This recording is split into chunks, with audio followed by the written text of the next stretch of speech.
we trust that you're going to be infusing social justice, concept, whatever it was, into your curriculum. And I went, oh God, here it comes. Now we're going to get that taken away, and that freedom. So before, and they had always had on their evaluations a section for social justice, but there was a new system of evaluation that was soon to be coming. And I left right before because of the pronoun situation and the fact that the students and the pronouns and the evaluations and the pronouns were wrong and all of it. So all of that, now that they had that coming out, and then now the social justice thing started to become a thing. And then I was on the admissions team. So I had to do admissions interviews. So then I was responsible for who we accepted. And that's when I saw that we are radically shifting the entire community of students based on who we are admitting into the program. Hey guys, welcome back to Be Not Afraid. Today my guest is Christine Seifen. She is the counterpart to the Critical Therapy Antidote podcast. I'm really glad to have her on as a clinical psychotherapist. It's really interesting to kind of find out where it is that the switch happened. So I hope you'll enjoy this conversation as much as I do. She's just a lovely person. So welcome, Christine. Thank you so much. It's so good to be here, Carrie. And I'm so honored that you invited me on the show. So I hope this will be interesting and maybe informative. And this is great. And I'm so honored to finally meet you. I had seen you a few times before on some podcasts and heard tricklings of your name. So I'm glad we finally connected. It is really funny because we actually should have met over a year ago. You visited Utah with FAIR. Yes, I did. Yes, I at the Rural Schools Conference. I was going to be there and they thought I was too controversial. Wow. Are you serious? It is, So they let FAIR come, well, I guess with FAIR, we tried to keep we're very hard, we drew a real hard line in the sand on this nonpartisan. And I think that helped a little bit with breaking down some barriers. But quite frankly, even with that, FAIR had has had difficulty getting into the schools. And I worked on the corporate side with the diversity program and to try to undo the way that it's being done now. And it was a huge challenge. Surprised, but then I'm also not surprised that we were able to eke our way in there. But that's shocking to me in another way that they would say you're too controversial. Yeah. So I don't know, kind of holding both of those in my mind right now. It's interesting. Yeah, no, it was shocking. It's just a matter, it's so interesting because they will come and they will say, we can't do this curriculum because it's too political, but yet we'll have Howard Zinn in our school. Yes. Yes. And you're just like, so that's extremely political. That's right. What you mean is that it's not political in the right way. Yes, that's it. A really interesting comment that people say, I say the Sullivan effect. I'd never heard of this before, but that if you're an organization that is very center and you don't lean in any one way, you typically end up leaning left with time. That it was always brought up that you can't be totally center on everything. It's not possible because that's basically saying that you don't have an opinion at all. Right. And most people wax and wane. Most people, will probably lean one way or another on a certain topic and then something else. This whole extremism is fairly new, that it's grabbed so many people. But that was always the conversation, is that we have to kind of take a stand somewhere. We can't just sort of say that we're center on every single thing and just talk about being pro-human. Some ideas are not pro-human. So we have to be able to say that. Right. No, it's interesting because a lot of people are talking about how we need to be kind. We need to not make waves, and we need to just be bridge builders. Yes. And I'm like, I don't think we want to bridge. We don't. Some of these ideas. That is so intelligent. We don't want to bridge. That's exactly right. And that's what all of these organizations that are trying to be so centrist are trying to do, is bridge. And it's not much of a bridge then, because then you're telling people to come over to your side still. Right. And I think that's ultimately what is going on. Thank you for letting me process this out loud. Sometimes it helps to verbalize, because then it is actually saying, come over to this side and I'm going to walk you over. Because I think that means you didn't see the other side of it. So you're still framing it according to a left-wing narrative. But I don't fully agree myself Right. with the approach, I guess. Right. Well, no, but we don't have to, and that's the human condition. Yes. FAIR always calls themselves pro-human, and I'd Yes. like to move. I want to move away from FAIR after this. Yes. But if we are pro-human, then we have to sit with the fact that Yes. we generally believe that we're right. Right. We can believe that we're right and True. still be gracious and Yes. still keep our eyes open with a big enough lens. Yes. I had a friend Absolutely. who was teaching younger kids, Mm. and she had this idea that if you put glasses on, and she made these glasses where she covered the holes and then she just put a little pinprick in them. And she said that's what it's like to look at something through a lens, through just a particular, Brilliant. only your own lens. And so when you take that off and you can Brilliant. see other people's lenses, it doesn't mean you're going to agree with them. Yes. Sometimes I just had a person who was telling me that Bob Woodson was no hero because he doesn't believe in reparations. Hmm. And so I said, so tell me what it is that you think about reparations. Like, tell me where that what number is going to be good enough. Tell me, Ah, should you be held accountable? Should Black people who own slaves then have to contribute to the reparations? mm, mm, Or do they get reparations automatically just mm, because hmm. and to have those kind of conversations, I never once agree with a person, but I do listen to them because I think that if we listen to them, Yes. we make them feel human. That's exactly right. That's always been the leading, even as a psychology professor, that was the position I held most recently. It's always been so dear to my heart to teach because I love that this education component is so. If I hadn't been that, I would have been a teacher of something else probably. But my field was psychology, so to get into that, and I used to talk about that a lot with my students, how to understand their clients. That so I use the lens theory too. I love what that teacher did. What I used to say about the lens is that everybody's wearing sort of these different colors that are maybe some are more broken lenses than others and Mhm. they can't see through as well, and some are going to be maybe more clear, some are darker in color that they're not able to see as far, maybe some are more light in color and they're able to see bigger pictures. So my whole idea about the lens was like that's pretty much shaped through your lifetime of experience, through messaging, through what you hold in and what you retain and what you let go of, through how you see the world, the adults that have been around you, the other kids, in your life and your families and whatever that family unit was or wasn't, and the shaping of that lens. So if you can understand that and sort of step into the shoes of somebody who has had X, Y, and Z experiences and all of these things that have shaped who they are, you can maybe understand why they have so many cracks in their lens. Then you can help them work on kind of fixing some of those cracks so that they have a more clear view of the world around them. It is the most personal, I think, way to describe somebody's experience or how they understand the world, because everybody has a lens and they're not the same across the board at all. They're all very unique. And so helping children even understand that, I think, is a really good way to start, as we're supposed to be helping them in school learn how to think for themselves. And that's a really good example of how to teach something in a way to a child where they can learn to think for themselves. And that's what's been missing through, all of this time. Kind of Right. brings us here today to this moment. Right. Um, Can we talk about, so when people have their experience, there's one, you have empathy for true experience. The yes. problem that I'm seeing is that people lie. Yes. People lie, they exaggerate. How do you deal with that? Like, how do you address that? Good question. So I'll tell you, when I was working inpatient, for anybody that doesn't know, inpatient is essentially, it's a dual diagnosis. So usually people are coming in with addiction and also a mental health disorder at the same time.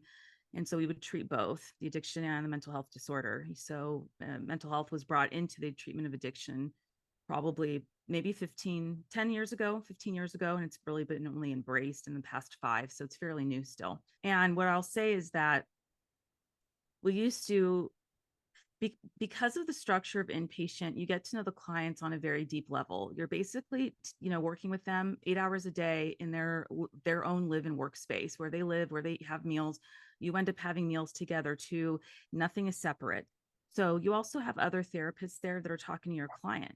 So what would happen is we'd have these team meetings, and this is how it runs everywhere. We'd have these team meetings and we talk about what's going on with each person's client. Now you have the viewpoint of somebody that has been watching or observing or working with somebody for many hours a day. Then you have other people who've also worked with that person, maybe at the days you're not there, or they're running a group with that person and you're not running the group yourself. And you put that together and you can actually get the most amazing picture of somebody, the totality. And you can look in there and say, and we had this problem often, we started to see a trend where people were lying about being sexually assaulted or sexually abused. And the reason I say we were able to prove it, and I need to be very careful about protecting, confidentiality, but that some of the people that were accused were not alive during that person's lifetime, meaning they had died already before that person was even born. So we tried to, and we get these very vivid stories. So as we dug, okay, and we were able to put this together and say, wait a minute, this is what this person said. Well, this is what they told me. We would approach them and say, we talk, we're clinicians. When you sign in to come to this to this facility, you know that you're signing in, that all of us are going to share information for your, for your, for the betterment of you. And unless it's something that's totally, so confidential and doesn't, impact, anybody else, then sure, we'll obviously hold that dear. But these are moments where we would actually go to them and approach them and say, this is what we're hearing. Is this true? And we need to know if this is true, because that changes the whole way we treat you and or provide treatment. So people are clear what I mean by that. When you're working with somebody and they storm off and they hear that, that is okay, because you can continue to talk about it time and time again, and that's fine. That's a different environment than working with somebody one-on-one who you find out has not been truthful. So the lying serves a purpose. And our goal is to find out what the lying serves. What is it that lying does for you?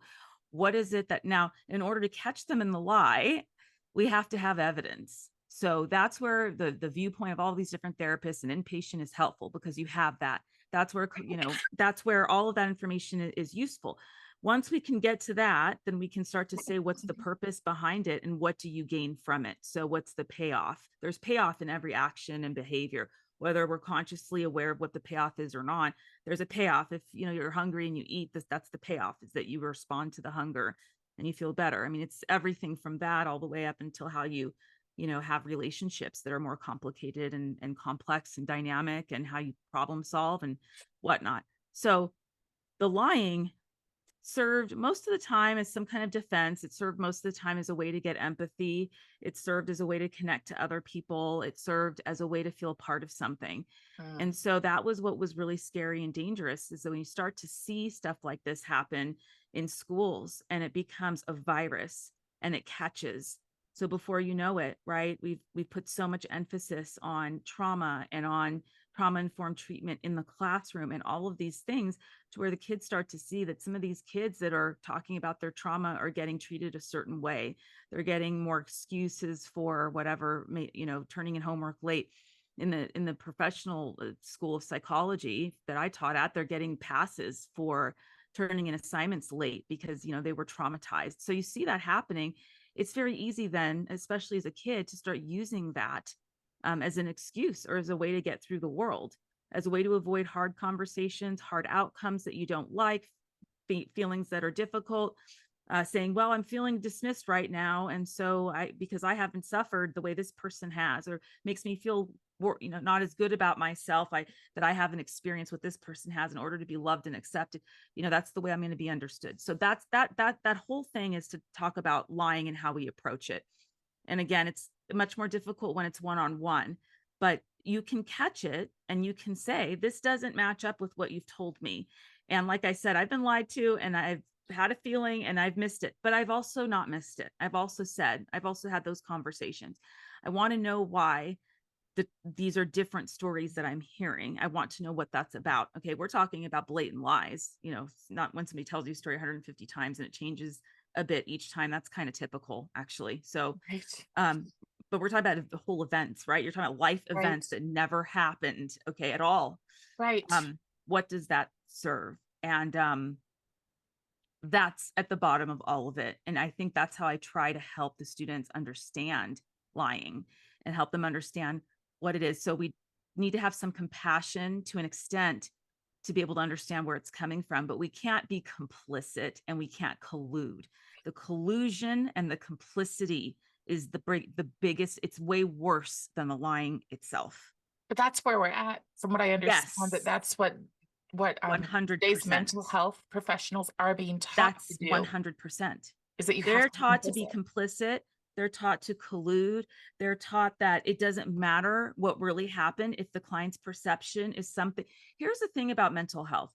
We had good ideas. These were good ideas to be open to listening to somebody's story without filling in the blanks, to be able to say, okay, just because somebody else didn't think that when you got raped 15 times, that was all that traumatic for you, it was, and that's what matters. This idea is not bad. Okay, this idea is very good. It's very novel, in fact, because the DSM doesn't classify trauma even in all the basis points that we would even define it for ourselves.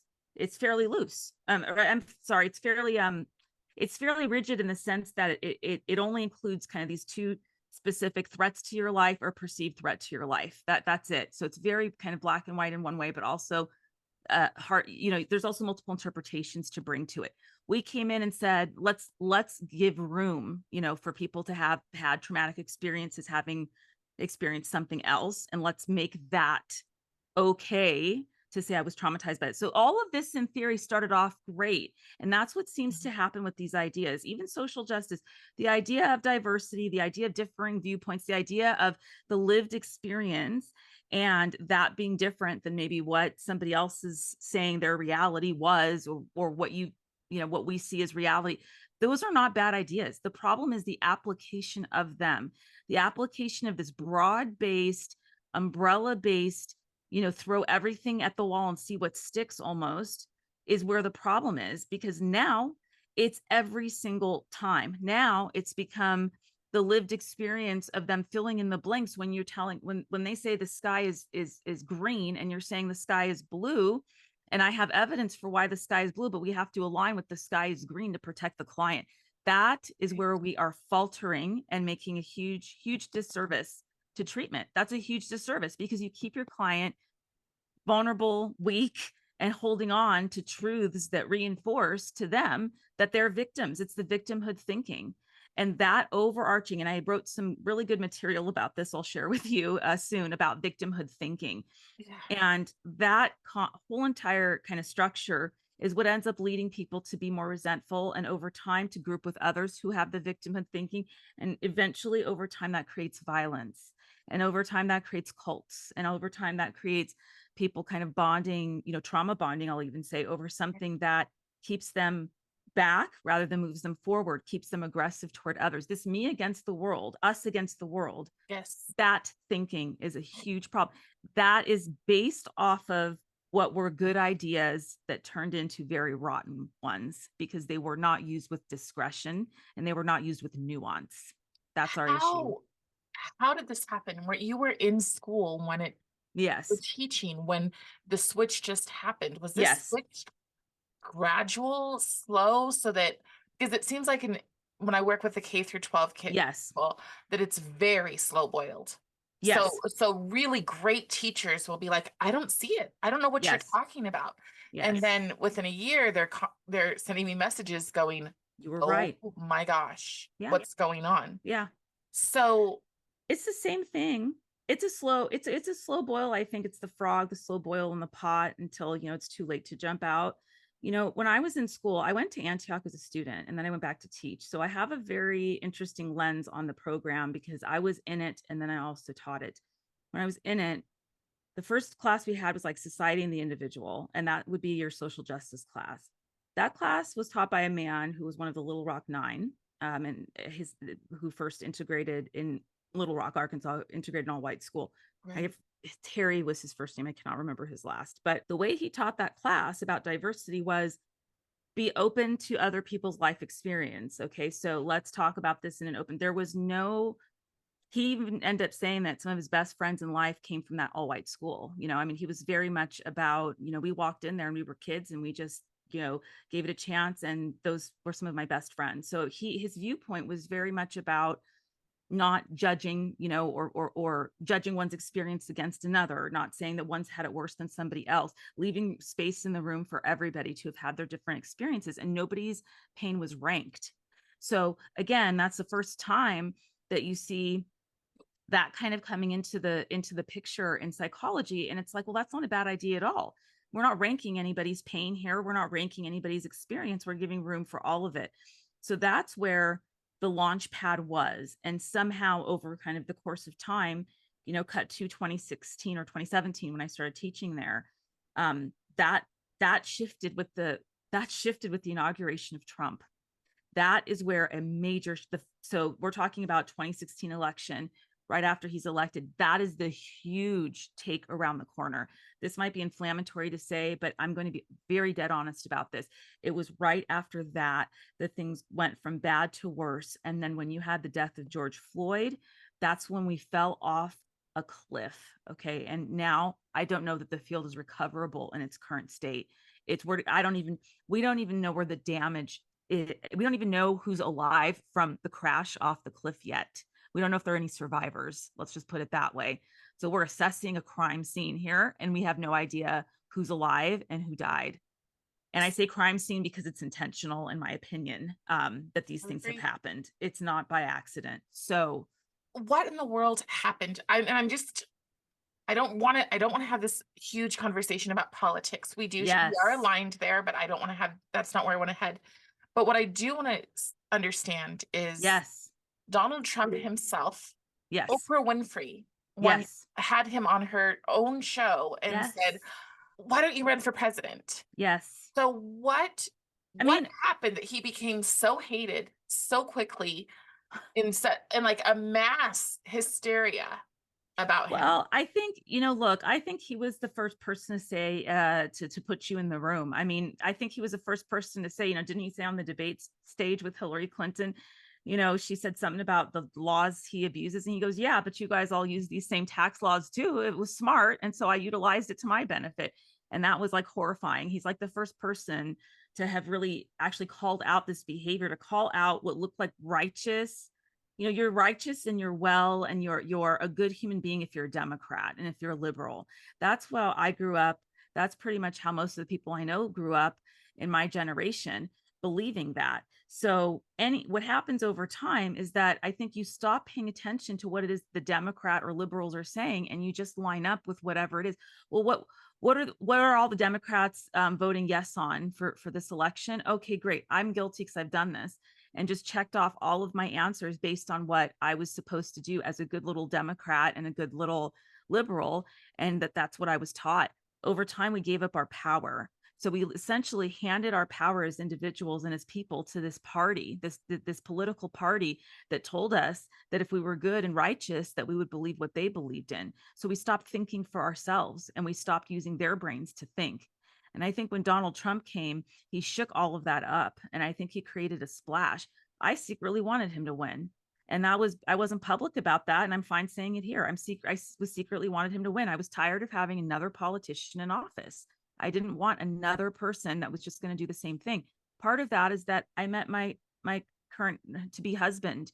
And I think that he opened my eyes to other ways of thinking. Maybe, it isn't always about the Democrats having the right answer, or maybe it isn't about either political party having the right answer. How about that? I'm not aligning here with the other side either. So I'm just saying it's a collective. They're all one party, right? The uniparty, we can call them that, but it's a collectivist way of thinking in general, whether you're, lean right or left or whatever. That is a collectivist way. And that to me was just not working any longer. So that's when I started to see, wow, things are really being hijacked here. Now I'm starting to see that if I told anybody that I wanted Donald Trump to win because I wanted a change, I would actually be ousted from my profession, from my teaching assignment, from my job at the time. And that to me is, where did we become so censored? I thought we were supposed to talk about free speech and saying whatever we wanted. Just don't yell fire in a crowded, room. That was about it. But, so that's when I started to say something doesn't feel right. And I moved further and further away from the left. When I started moving from the left, I started to see, you could blow holes, through their story, the size of, buses. I mean, it was so hypocritical and so obvious and glaring. When Obamacare went through, and I know we'll get away from politics, I didn't have a good result with my own personal, health insurance and some things that happened to me. And I felt that I wasn't being taken care of as a citizen of this country. And I'll Yeah. just say it. So I already had some feelings about what was going on. But for whatever reason, because you're taught to believe that you're righteous and good only if you think a certain way, that is hijacked so that then they start creating the narrative. When that narrative is written, that collectivist narrative is written, you stray away from that, then you are ousted. You are the bad person. It's an in-group, out-group thing. You don't belong anymore. And now that you don't belong, people not only say that, they call you hateful, they call you racist, and for anybody that's listening and doesn't see this knows that I'm also not white. So, or you're white adjacent, Christine. I mean, I've had people say that. I remember they took Middle Eastern off of the census, and that it was publicly stated that anybody who's Middle Eastern needed to say that they were Caucasian. And I said, wait a minute, why are you grouping me with white people though? Because actually I'm not Caucasian and I don't look Caucasian. And as a matter of fact, nobody can tell what my background is, but they know that I'm not white. So this is problematic. And it was, well, your minority has not suffered enough of what we would consider to be, yes, racial minority issues to actually have your own box. This was said, okay, by Obama in some fashion. And I remember getting very angry about that. So again, it just goes Right. back to this collectivist and what suits them and what doesn't. You don't see a lot, you see a lot of people that are Middle Eastern, they're patriots. Okay. Middle Eastern people come here from regimes that sought to kill them and destroy their businesses. They come here and they're patriots and they're conservative. And 9 times out of 10, they're Republican. That is a very little known fact about the Middle Eastern community, even the people who don't speak a word of English. So it's very easy to conveniently dump them into the white category and into the white box because politically, the Democrats have no use for Middle Eastern people. Oh, I lived in Linwood, Washington, and there was this little shop, a Middle Eastern shop, and I love the falafel. And and I went in one time and the guy was like, I'm closing. And why? Because America looks like what I ran from. Well, there you have it. If it looks like what I ran from, I'm going home. I might as well be Yes. home. Yes.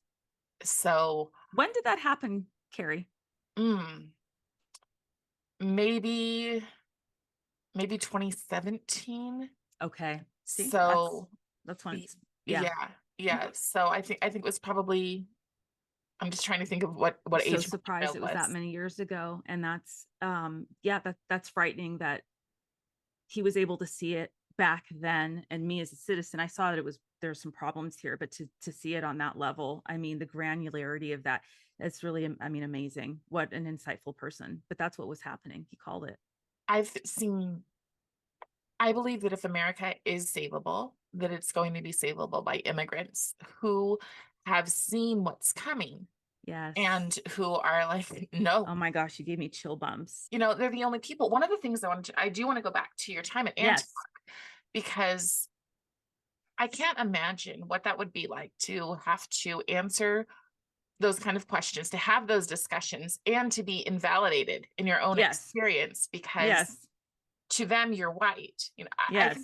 it's so funny because the Yes. conversations I'm able to have with people, white people won't touch. I'm so Yes. I hate the They divide. just won't. They won't. They're I totally terrified. That's the totally, problem. They're terrified. and I'm just like, oh my gosh, to me, we're all a box of color crayons. Same. You just That's pull it how I out grew and just, up. yeah. Same. It So was hip to be Latina when I was a little kid. I grew up in an all white neighborhood that was very poor, poverty. yeah, Okay, we had nothing. So, but at the same time, if you were Latina, that was always considered to be more attractive than anybody. So to me, the whole white, blonde story was what the media told me. It wasn't what my school told me. My school told me to have dark hair and to look like a Latina girl and that you'd be attractive. And that was the case for me from K through 12, by the way, that those were the girls that were always getting the most attention from the boys, no matter what color the boys were. So even right. that narrative was not the narrative that I saw play out in front of me. So again, there's so much invalidation. And in Antioch, yeah, the same thing. I mean, look, when George Floyd died, he died on a day that I had class I was going to be teaching. By then, I already saw what was happening to the school. And I remember telling Jonathan, my partner, I remember saying, oh God, I'm dreading going to class. I know what's going to happen today. And just like I predicted, a major debate erupted in class between the white kids, or the white students. I should say these people are adults, by the way. Let me just say, I taught at a professional school for psychology. Big majority of those people are second career folks, meaning they had a whole career prior and they're adults. Okay. Some of them with their own families, a lot of them. So this white group, and then you have the group that were not white. And I was afraid, and exactly like I thought, they kind of, went at it, but they went at it in a way where the whites were apologizing and saying, we've just totally, I feel so bad for being white and the guilt and anything I was complicit in. And the people of color are sitting there crying, going, well, you can never understand what it means to be us. I interrupted that class. I just interrupted and I said, I need to stop everybody right now. This isn't a politics class, it's intro to trauma, but let me tell you a little something about living in the Middle East. Let me tell you about the regime my parents ran from, to the country that you're all putting down, that everybody thinks is so horrible. You have seen nothing yet. This is not the way racism plays out in other parts of the world, where it's full on genocide, folks. Okay. My parents couldn't wear a cross around their necks when they walked outside the street. And Egypt was considered to be a secular government when my parents moved here to the States. And they ran. Why? Because the secular government was infiltrated by radical Muslim terrorists. Okay. So they saw churches getting blown up. They saw school buses getting blown up.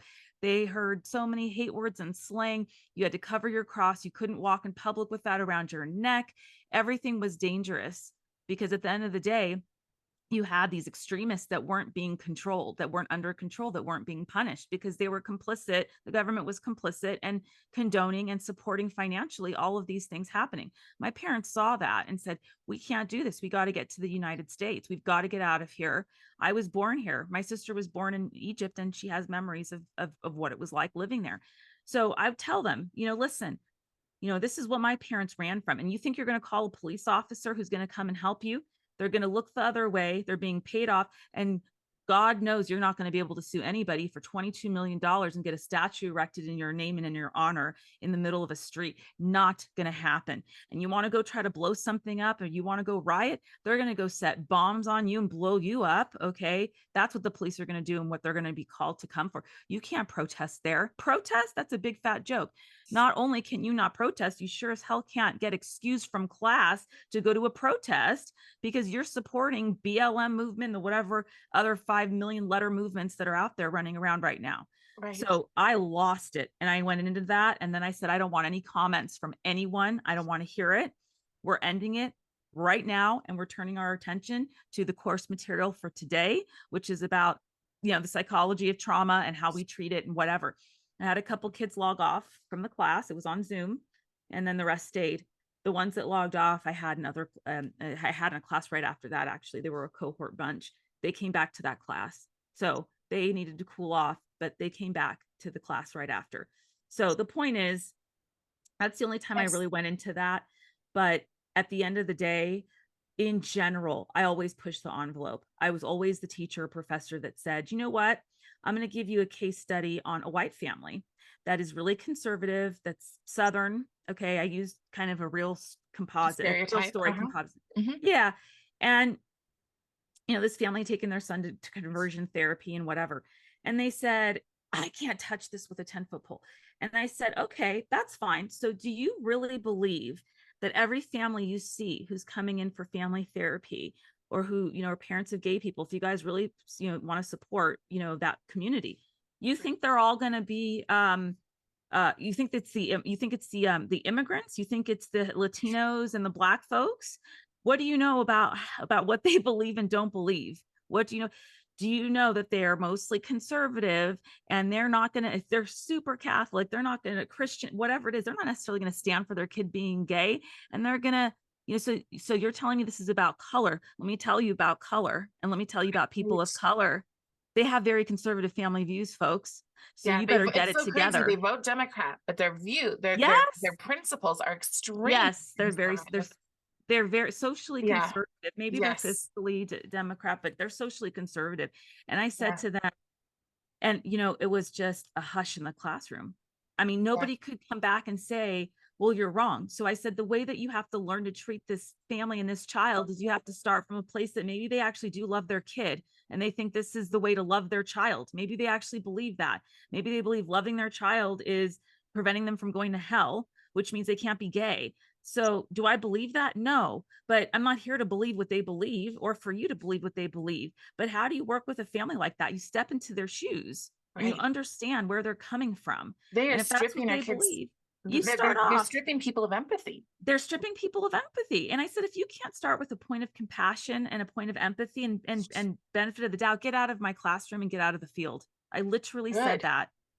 Good. You're not going to make it here. This is why I was very well liked. I mean, I used to hit the 98th percentile in evaluations every quarter. So I was always in the top, 2-3%.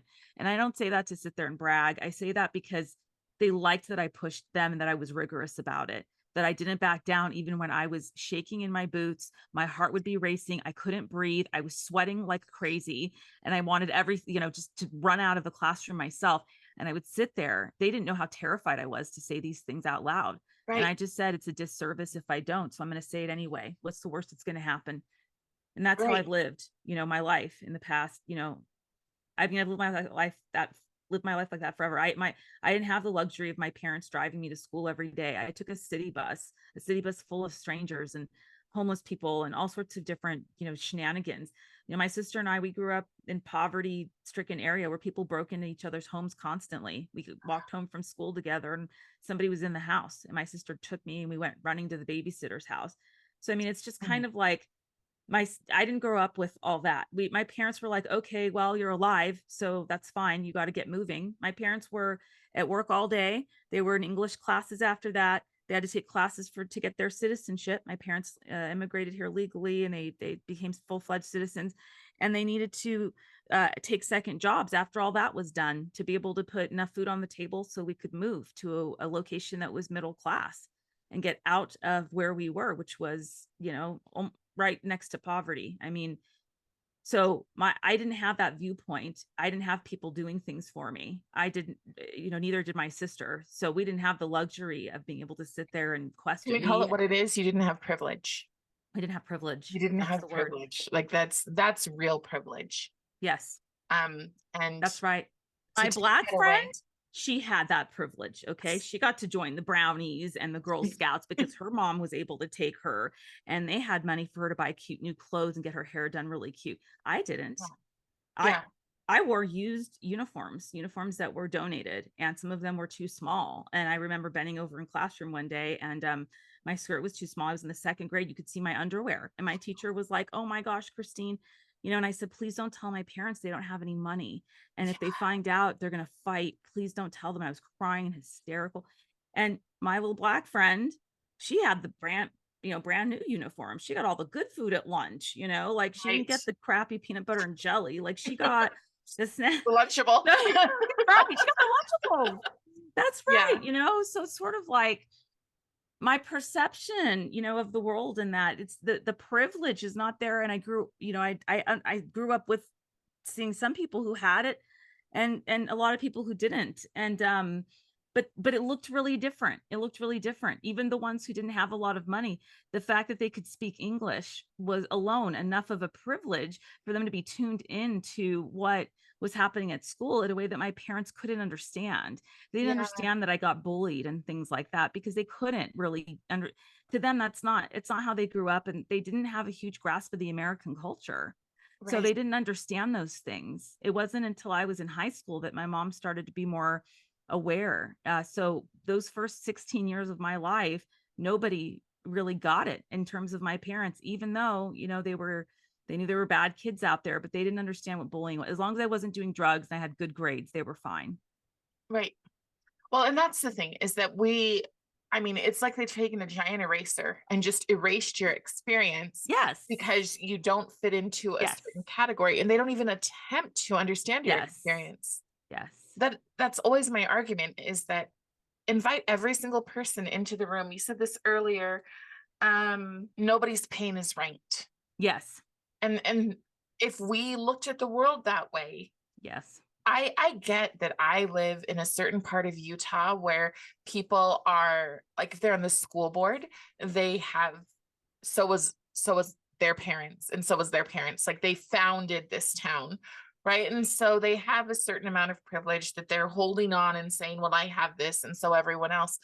But I look at my life and I am in a situation where I can afford, we're not wealthy, but Yes. I can afford to stay home and say, Yes. I'm not going to sub today because I'm going to interview someone instead because I think Yes. this is important and we're not going to starve because of it. Yes. But then I Yes. walk out into society and they put on me, oh, well, you're one of our marginalized people. Right. And I'm just like, back off.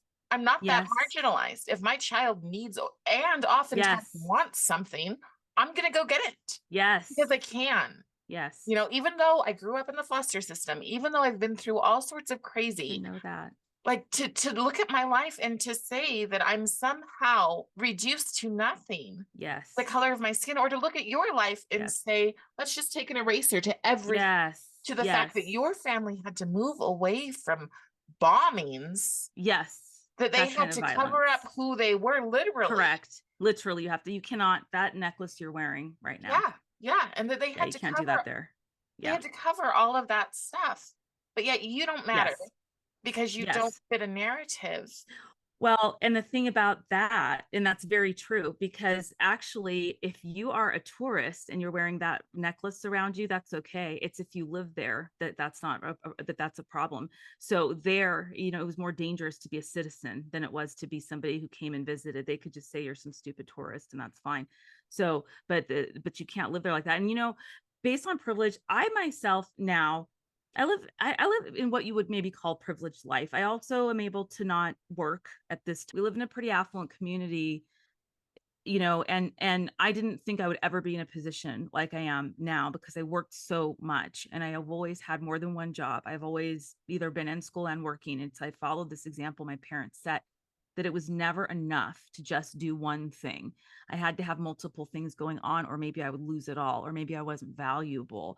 I never had children, so it's not like I'm an at-home mom. I'm not, an at-home homemaker, really. I mean, John cooks and he likes it. Look at your So privilege. yes, so it's like, it is, I'm not marginalized myself at this time, but it Right. doesn't mean I don't have a history of understanding what it means to go without, or what it means to have, maybe I'm not going to make rent. It didn't matter that I was educated. The path I chose, and this was my choice, but the path I chose in the helping profession did not pay a whole lot of money. I left a lucrative career in corporate America that would have paid me a whole bunch of money, and I would have been probably for sure a senior executive something, excuse me, by now, because I started so young. And I left that because, I had a bleeding heart to go help people. And I thought, hey, therapists, they can work part-time and make a lot of money. I also had very inaccurate understanding of the field. So I chose that path. I chose because I thought it would pay off one day. And it has, in terms of fulfillment, for sure. In terms of internal fulfillment, definitely. Financial fulfillment, no. And so did I ever think this would happen for me? No, I never thought I'd be in a position where I live in a nice community on a beautiful lake and be able to just work part-time or here and there, or maybe not at all, and that we would be okay. We also made choices about, how we wanted to live. And that's part of it too, like what was important to us, like what do we value? But I didn't, and I will tell you, this is like a 94% white community. So when I'm out and about during the day and I run into some, white women sometimes, and I'm just going to be honest, I sit there and go, gosh, you're out and about, you don't have to work, you're wearing your Lululemon outfit and you've got, 5 carat diamond ring on your hand. And I start to get very like uncomfortable, like less than. Mhm. And I go, wait a minute, you're running around today too, Christine. You're not wearing Lululemon because you don't like that. You don't want to spend your money on Lululemon. You're not wearing a 5 carat ring because you specifically, don't like that. You and your partner, who you're really happy with, do not value like all that. You're going on a really fun trip. Like that's what you guys Right. value together, right? So I have to stop myself and say, but wait a minute, I'm out there too. And this is why I'm here. So, there's a lot of internal conflict I have dealt with it. This is so the black and whiteness of all of this, the erasing of the lines and the gray and all of that experience. that is something that is what really makes me crazy, because I'm not any one thing at any given time. I'm never always going to feel that way around a group of, white women at 12 o'clock in the afternoon. I'm never always going to not feel that way. I'm never always going to feel anything. That's the thing. It's a very complicated, life experience or reactions that I Yes. have to things, that when they do that, they erase the existence of the shades of color. And the one thing I always told my students, if you get nothing out of my class, one thing to understand: there's only very few things in life that are black and white in this profession. Our profession lives in the gray, it lives in the nuance, it lives in the shades, it lives in the color. It does not live in the black and the white. It's so complicated. And I have Yeah. people that are trying to tell us, and me, no, You it's only one get to way fit or in a the other. box. Correct. Exactly. Correct. Only just a simple box. Yes. They're taking away choices. That's what. Yes. So you only get to make these choices if you are Yes. this person. So when you're in school, when you're in Antioch, and all of Yes. a sudden the changes happen, how does that go? Like, you're sitting there and you're teaching your regular stuff, and then all of a sudden, Yeah. was it just like a, this is the new curriculum? We're now all going to teach. Was No. it like that? No. Okay. No. So the way that it started was, I was only an adjunct professor at the beginning, meaning I only just taught one class. It was a grief class. And I have a Okay. strong background in grief. I worked with grief for the first part of my career, kind of exclusively. And I've had a 19 almost year career now at this point, but that was the beginnings of it. So I went to teach grief, and I heard rumblings from the students that they had had protests after Trump was elected, and those protests were sponsored by the psychology department. And I was going, wait a minute, why is the psychology department getting involved in politics? This is weird. But it was just rumblings of the students talking, and them telling me, going, oh, okay, and kind of just putting a pin in it. But I would teach my class and go home, and I didn't have to get mired in that. It wasn't a problem for me. I didn't, I would hear something like that here and there, and I didn't like it, but I would move on with my own curriculum, and I had a lot of freedom, and go forward. It was not until I was hired as an affiliate professor, which meant I started to get an office in the psychology department, and then full time, where then not only did I have an office, I was privy to certain emails that were being sent out to the faculty, that I did not have access to when I wasn't a part of them. That's when it changed. It was when I started to work there in a more high profile capacity. I would go up to the psychology department, and I started to look around, and I would see these signs and flyers that were, the fist, intolerance will not be tolerated. This very angry, aggressive fist. I look around and I'd see colors, rainbows and stuff everywhere, all of the different letters of LGBTQI plus, et cetera, et cetera, et cetera, covering everything.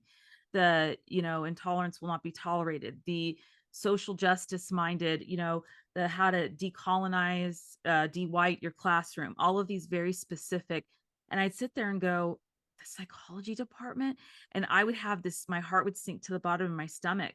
The first time I heard the word woke was in the hallways of the psychology department, person who was my supervisor at the time.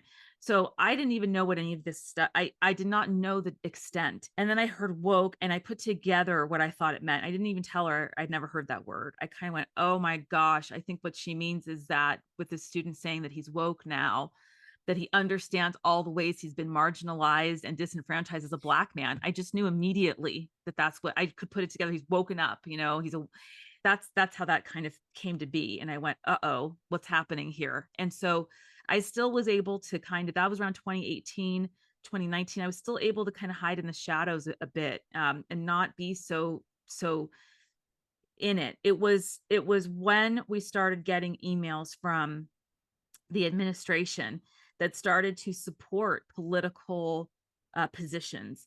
So when, Biden was elected, or I guess installed, however you want to put it, they sent out emails congratulating Biden and the administration, and that now we can move away from Trump, who has sowed seeds of division and racism, and toward healing our country with Biden in charge.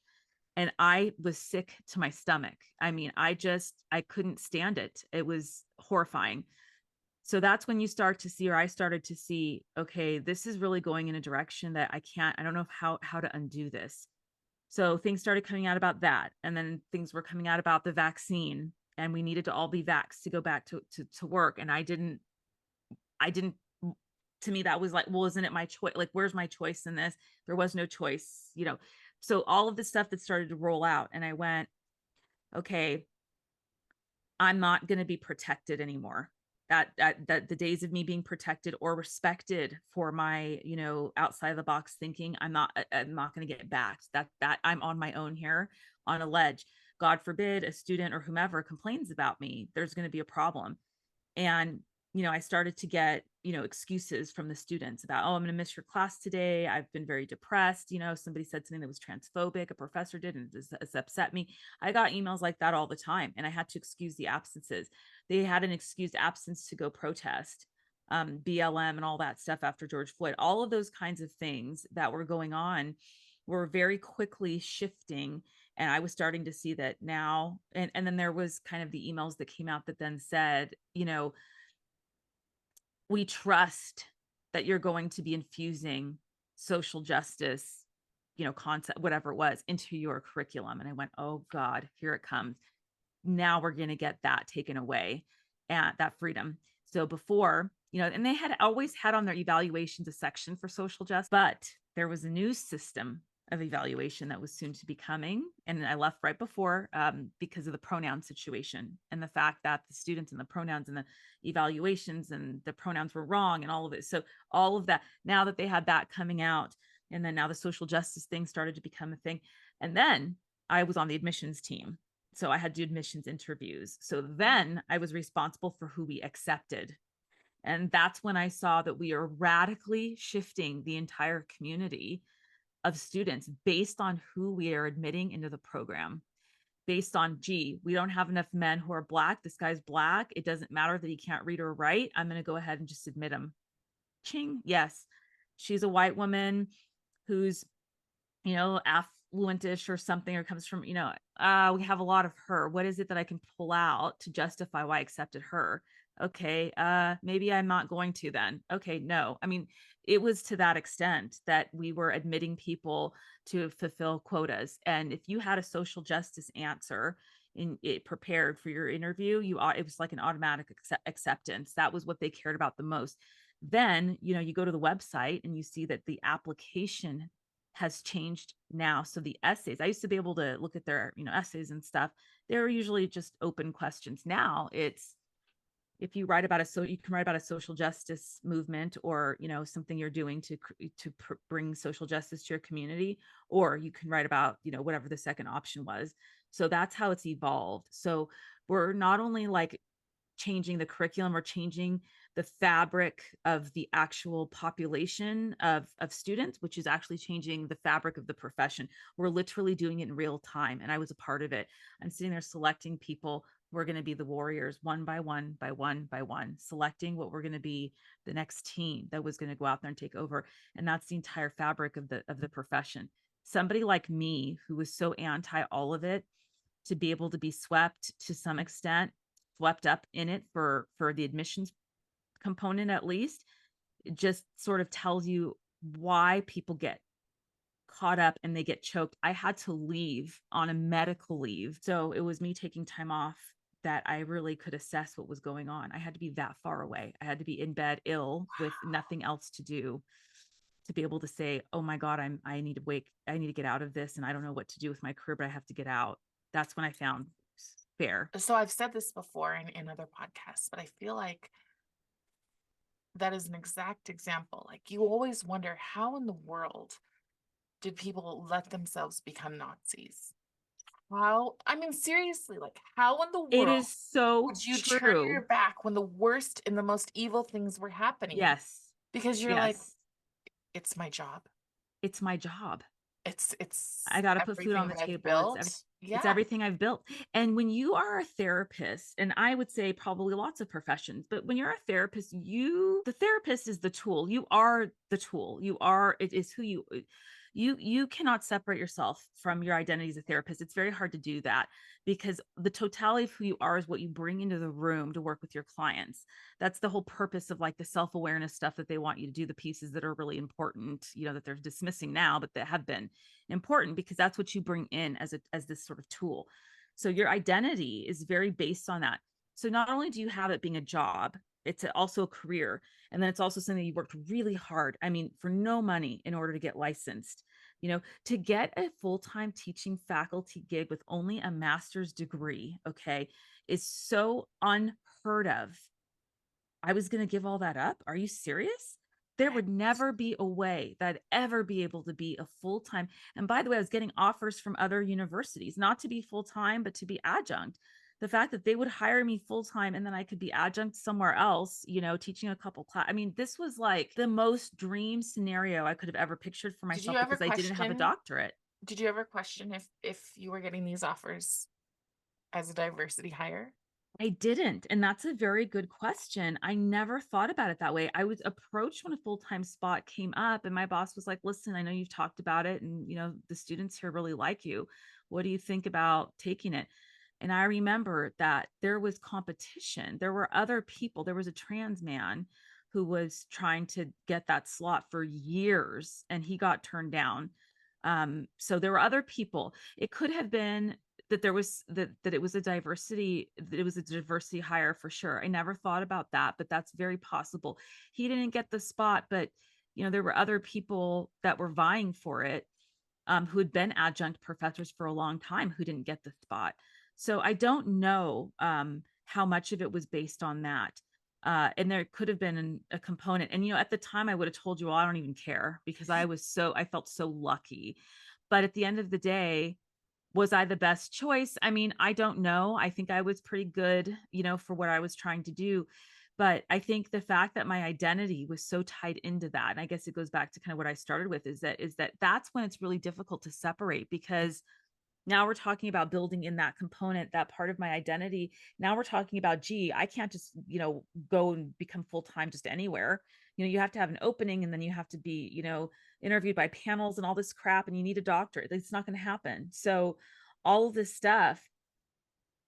So take that to that level and you can imagine why it becomes a Nazi situation where these things are happening and you say, it's my job. It's just, this is who I am. I don't have to align with that behavior. I can look the other way with that behavior, but I'll never get this again. If I leave, I'll never, what's the point? Who am I? This is providing me a nice life. I can work part-time hours for full-time pay and insurance and benefit. No, and I'm serious about that. It's sort of like a whole lifestyle. So No, how I do you think that walk makes a away lot of from it? sense. Earlier this year, I took my son and a bunch of kids to a theater Yes.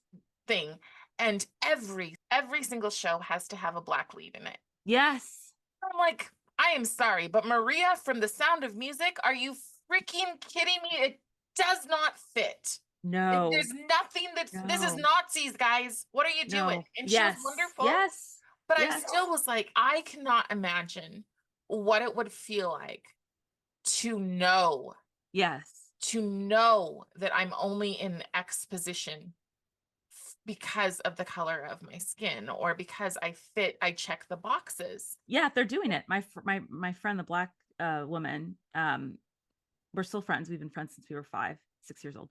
She got into Berkeley with a very low GPA, and we had other fellow classmates that didn't, and her SAT scores were very low, and she chose not to go. And I said, what, you're not going to Berkeley? Why are you not going to go to Berkeley? That's amazing. And she said, I got in because I'm black, Christine. I'm not going to a school that accepted me because I'm black. She chose to give that up and go to a different school on the East Coast because she knew that, or had a feeling that that was the reason why affirmative action in the 90s was a big deal. And we were Right. graduating, I think 97. So yeah, that was going on. So from her own experience, she purposely did not go. And I think there's honor. I mean, I understand both sides. Like you've got to feed your family or you've built Yes. up this whatever and you're like, you know, I I have no respect for those people who don't put any effort whatsoever Yes. and then go in and say, oh, I want grade reparations, or Yeah. I mean, God. that's ridiculous to me. Yes. Or that just go in and cause trouble. I have no Yes. respect for those people. But if you know you're good Yes. and then you get in based Yes. on that, that is a really hard place to be in, because Yes. you know that everywhere you go, people are, I bet you this is the only reason, Yes. regardless of the fact that you did earn it. Yes. And That's very true. that has got to be like mentally a I really mean, hard thing to deal with. horrible. Absolutely. I mean, absolutely. Even just considering the fact that that could have been the case with me, um, is pretty horrid, you know? But there's so much possibility that that's the case. That's the thing. It's not the far, look at what we were doing with admissions. Of course, we would do the same thing with hiring practices. But Of you course we were would. but you were getting really good reviews from I students. was. So So it's I kind of feel what like you're saying about that sort of that's I think the split there. I mean, I think for my friend, it was kind of like she knew she didn't earn it. I mean, it was obvious with like a 3.0 that she didn't earn it. When you had kids that have like a 4.1 or right, something. I mean, it's not like today where they all have these really high grades, but back then, it was really quite a feat to do that. So she knew this isn't as clear. So when it's not as clear, like you said, I think there's a lot of conflict because you know that you maybe earned it and that you did work hard, but you also know that maybe that's not why they did it. So at the end of the day, who are you doing it for then? Are you doing it for the people you serve in that job? Are you doing it for yourself? Are you doing it because in some way you do want to represent, your community and say, look at how good I can be? I mean, what is the reason? And I'll say, I did it for myself. Clearly, it was something I wanted. And I will be lying to you if I don't tell you that I don't miss it every single day of my life. Every day I miss it. And there are moments where I go back and think, if I could hit the pause button and hit rewind, would I just go back and just teach and wait until they fired me, you know, and do the same thing, keep pushing back, keep pushing the envelope. And I said no, because at the end of the day, the anxiety that I was feeling, where my heart was racing and I was sick to my stomach before class every day, wasn't enough.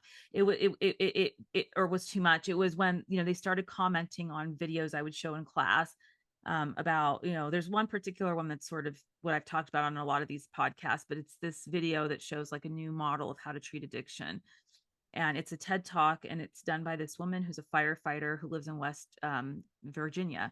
The problem with that video is that this firefighter is white and blonde.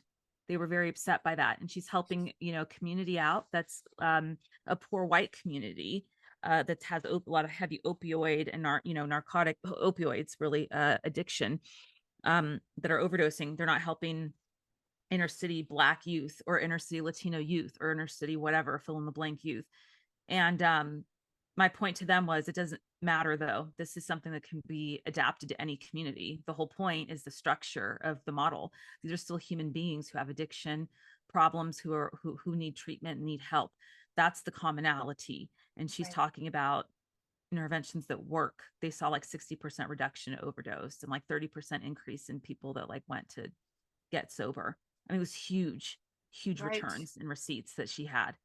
And I have, so oh, go they ahead. focused on that, and they focused on, and then here the final straw was when they started comparing grief in class. That was the one thing we always said every time we trained people on how to work with grief. Every time, when I used to work with volunteers and whatnot, we used to train them on how to run grief groups.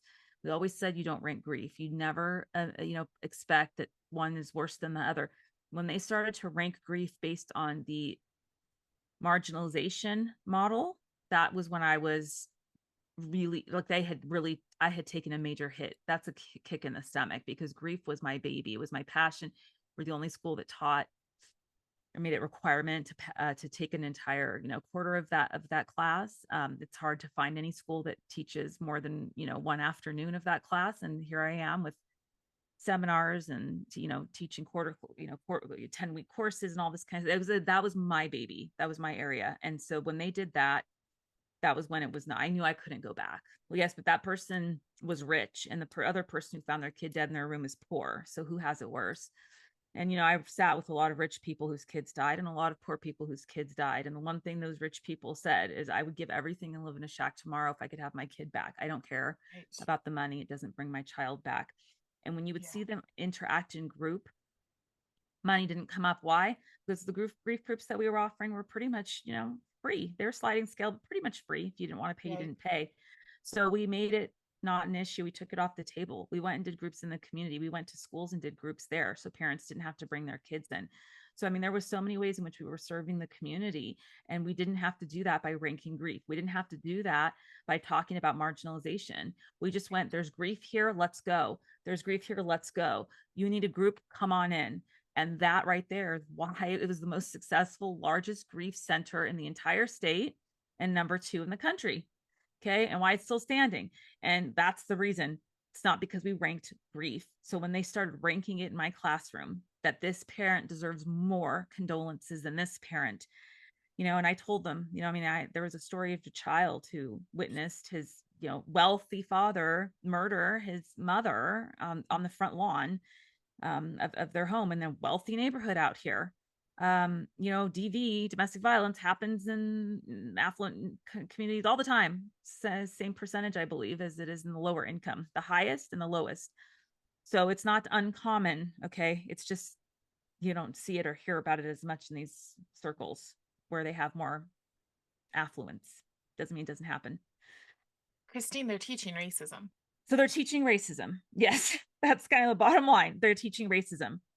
They're teaching racism. They're just teaching racism. I mean, yes, you're right. Actually, I nothing mean, after that. they're teaching racism, and you can go as far as, somebody will probably call us a conspiracy, but you can go as far as communism. And, I've come up with my own understanding now of what's happening here. And I 100% agree that they're laying the foundation to usher that in. I don't know if it will happen or if we're going to go that far. I can't say that, but I can say that they're prepping us to Yes. accept it. And collectivism is one of Yes. the core values, okay, of communism. And You look at have to where be we are. divided. You Correct. absolutely have to be divided. And they are, if you can walk into a classroom and look at another person, especially in therapy Yes. where empathy is the point. If you Yes. walk into that classroom and you look at a person across from you and you think of the reasons why Yes. you are not connected to them, Yes. that is evil. That's And exactly right. It's evil. They're doing it to the kids. They're I doing it to the know, first graders and the second no, graders, the privileged circles and the privileged whatevers, and the looking I at your friend and seeing know. why you're different. Holes in that narrative, that way of thinking. We're not born that way. Children do not recognize differences in color when they're Right, 6 months old as infants. They don't recognize those things till you teach them to recognize right. differences. Otherwise, they don't. We have this, I have an example where we were foster parents and we got a infant 11 months old and her 4-year-old sister. Her 4-year-old sister, when I went to pick them up, screamed, "I don't want mocha chocolate for a mom." Oh, And God. she would like, Ouch. she loved it when my husband was home, Yeah. but she would not come near me. But in the time that she was with us, which was only about 2, 3 months, um, when she left, I took her to the store to pick out a doll, and she actually picked out a doll that looked like me because she Oh wanted my to remember gosh. me. Wow. But it was so, and then her sister, she called me mom like immediately because she was a baby. Yeah. And so she called me mom immediately, and her sister would pinch her and say, "We don't have black mom. We don't have black mom." So she'd been taught, and then I had At a little, 4. Mhm.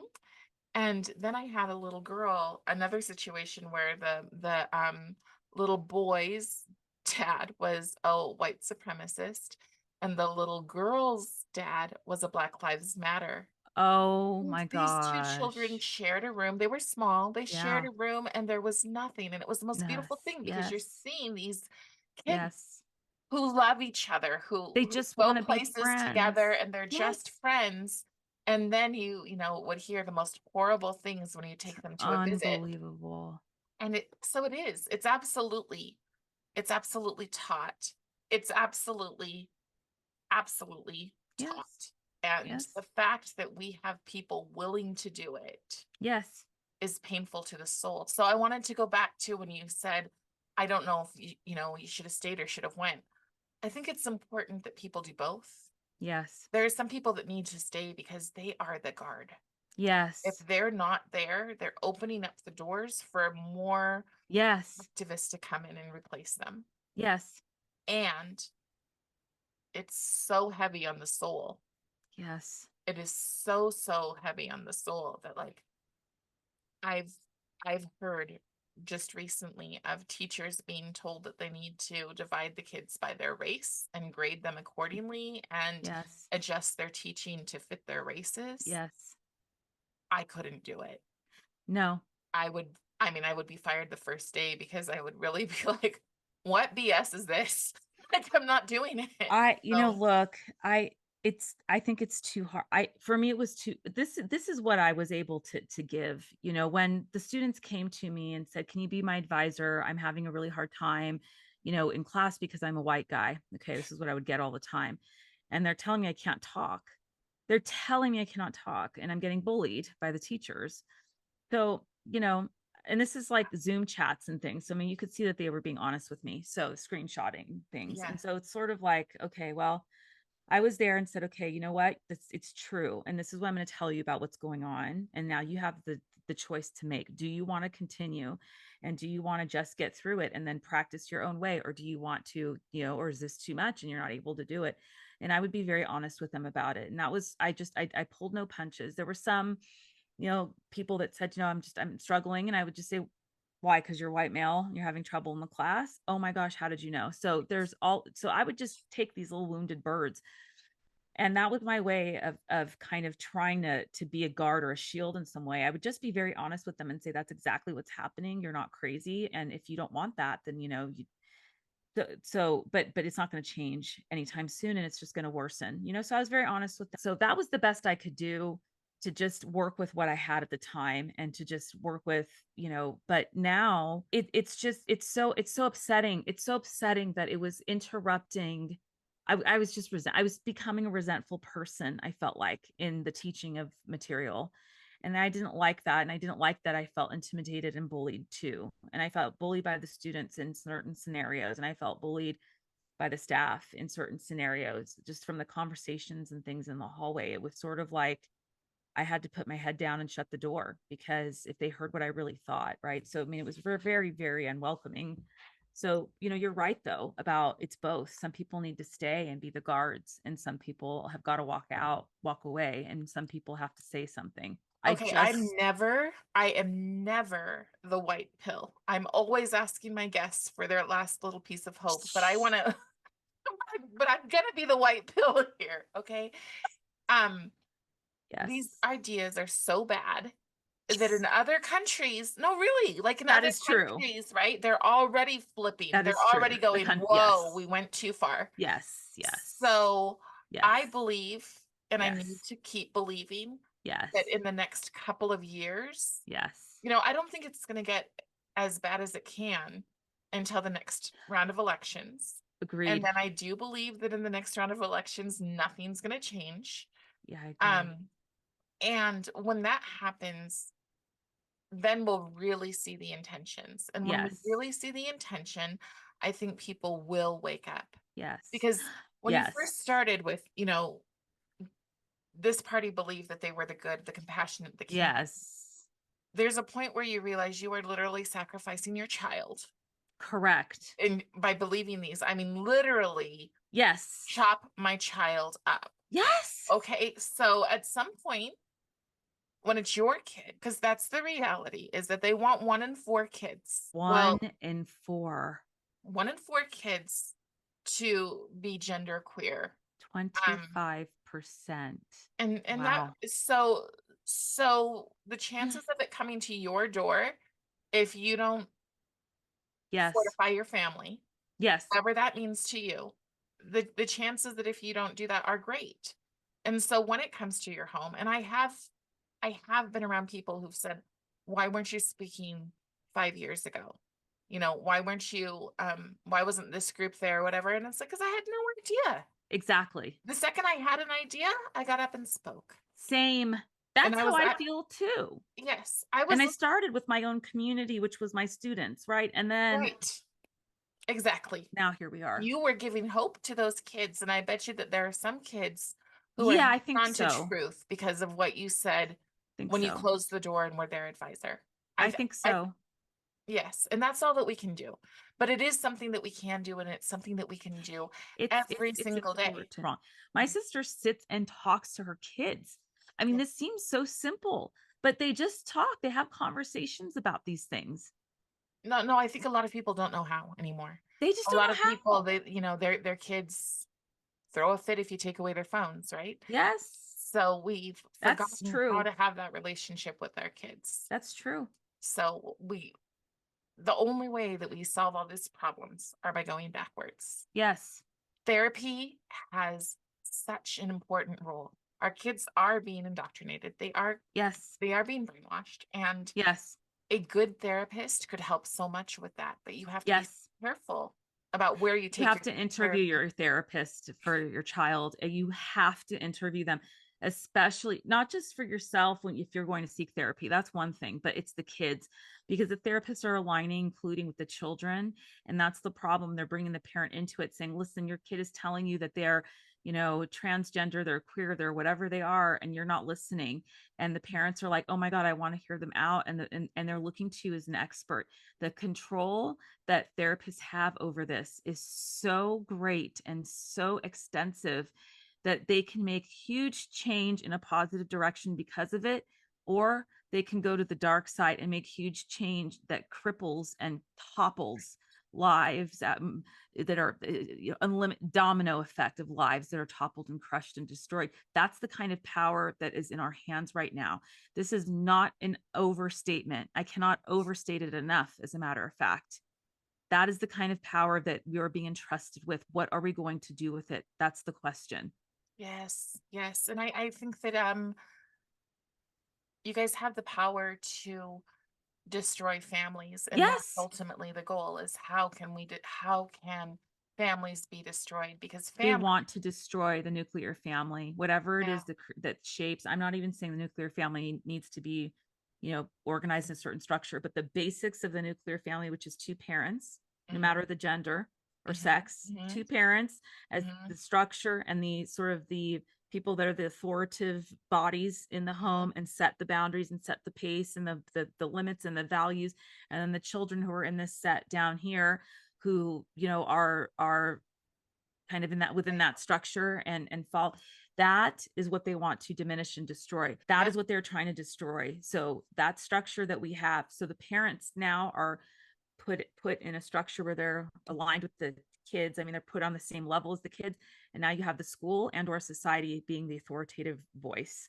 That's Yes. what you have. That's what they're trying to do. So that society, the school, the whatever it is, it's the authoritative voice, and the parents and the kids are at the very same level, listening and interacting with each other based on what that authoritative voice is telling them. That's a huge problem.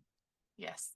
Last question, Christine. If somebody needs to see a therapist, um, especially if for their kids, Yes. someone need, what should they do to find a good one? I think the main thing you need to do is you need to ask the therapist some questions. You can go on Psychology Today and kind of look around and see. You might be able to find, some therapists who will be just very out there about their beliefs and all of this gender and social justice stuff. Just move on to the next. Don't even bother with it. You have some therapists that are going to be on there that maybe have that are a little bit more conservative about those things. Call them, and you need to ask and say, what do you believe about, what's going on with the gender issues? What do you believe about, this kind of critical race theory, privilege, critical kind of social justice? You don't even need to have those specific words. Just ask them what they think about all the transgender youth that are going on and how they practice when they have a kid that's coming in with those issues. You need to say, how do you work with the parents? Are we a part of this? Are we not? We want exploratory therapy, not affirmative therapy. Those two things are different. Exploratory therapy is going to give therapists a chance to explore with the child why they're feeling the way they're feeling. Affirmative therapy is where the therapist is going to align with the child and how they're feeling. Those are like very nuanced and delicate, kind of nuanced ideas.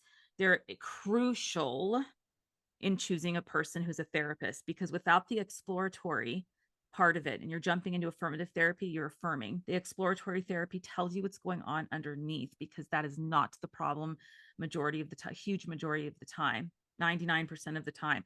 It's less than 1%. So that's one way to do it. There's a website, I think, called conservativetherapists.com. That one has conservative therapists across the country. Again, we're not, the fact that we're practicing based off of political, it's just where we are. And so that's why we're just there. We shouldn't be, but we are. So we have to start with that. And so, that's another good website where you can find. I vetted that website myself as a client, potential client. And I think those would be the pieces of advice I would give. You can also go to criticaltherapyantidote.org, and there's some resources for therapists there too, and that's websites. Where you do your podcast. And that's where my podcast is with Yaku. Yes. Okay. We are very slowly rolling out episodes. We just put out a book called Cynical Therapies. Yeah. Yes. Perspectives on the anti-therapeutic nature of critical social justice. I wrote one of the chapters, which is the Miseducation of Therapists. It's chapter 20. We've gotten a lot of really amazing reviews on Amazon if people want to check that out. It's a really amazing book. We've been interviewing the authors of the book. That's what we're doing now, is we're launching the podcast, and very shortly we will be shifting gears. And we'd love to have you on, Carrie. We've already talked about that. So yeah, we'll set up a time for that too. And we're going to continue on and try to rescue this field that we love, our beloved profession. Awesome. And then guys, if you've enjoyed this conversation, Christine and I often talk with Leslie over on the Radical Center podcast. Yes. So thank you so much for having this conversation with me. Thank you. Me too. Such an honor and a pleasure. Yeah, and I could talk for hours. So thank you. Yes. This has been wonderful. Great. Well, yes, I will cut us off, and I will see you possibly next week for that new conversation. Yes, sounds good. Thank you so much. Thank you. Sure. Okay, let me